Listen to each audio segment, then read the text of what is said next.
Right, you guys, before we get into our notes, I wanted to talk to you a little bit about what are called tally marks. There are several different names for them, but you're going to have to know this information for frequency tables once we get started with those notes. So let's talk a little bit about tally marks. Say, for instance, you're playing a game, and this card game, the first time around, you earn 6 points. Well, instead of just writing a 6, if you're keeping track of points, you might want to use tally marks. So there are 3, 4, and then one more is 5, and one additional is 6. So something you have to remember is that with a tally mark, in order to represent 5, you always have to use the fifth tally mark as a diagonal. So that always equals 5. The reason why is because it's easier to spot. You can count by 5s once you start counting up tally marks. Let's try a different one. For instance, say the next round you earned 12 points. So you can denote that by doing 2 5s, 1, 2, 3, 4, 5, 6, 7, 8, 9, 10, 11, 12. A faster way to think about this is if you can count by 5s, you say 5, 10, and then you know you have 2 left over. Additionally, say for instance, you earn 24 points the next round. So you start with 5, and then you have 10, then you have 15, then you would have 20, and then you have 4 points left over. So you notice my fifth one is always a diagonal. Additionally, say for instance, you end up with only 3 points for the next round.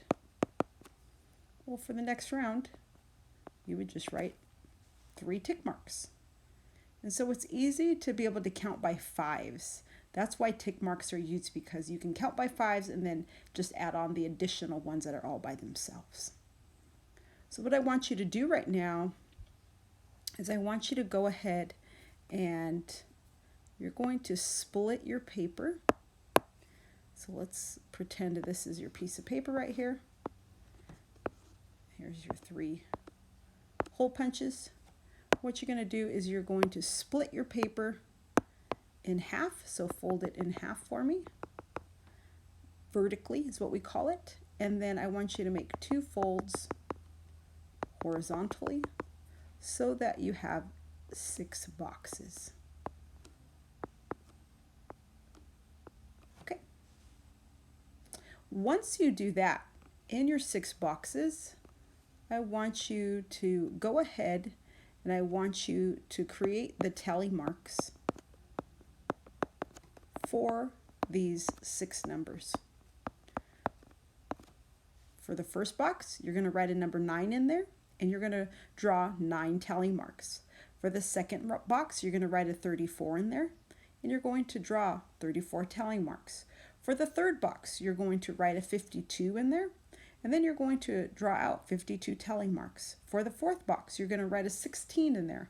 Then you're going to draw out 16 tally marks. And for the last box, number 5, you're going to write the number 48, and you're going to draw 48 tally marks. And then for box number 6, what I want you to do is I want you to choose a number, whatever that number might be. You write the number down at the top of the box, and then you draw that many tally marks. Okay, so number 6 is your choice. That is a choice one. Go ahead and pause the video and work on that, and then when you were done, come back for the second part. Excellent. Glad you guys are back. So on the back of your paper, what you're going to be doing is just as you folded the paper in half and then gave it 2 other folds, on the back of it now, since you flipped it around, you still have 6 boxes. This time, I want you to number it 7,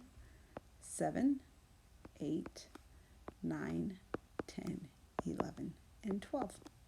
And what I would like you to do is count up the tally marks and put the answer for each box. So you see all of our tally marks here on the left. You are more than welcome to pause the video as you count them up, and then you write them in the box. When you are all said and done, in the front you should have 6 answers with tally marks drawn, and on the back you should have 6 answers with a specific number that is equal to the amount of tally marks that you see on our left-hand side.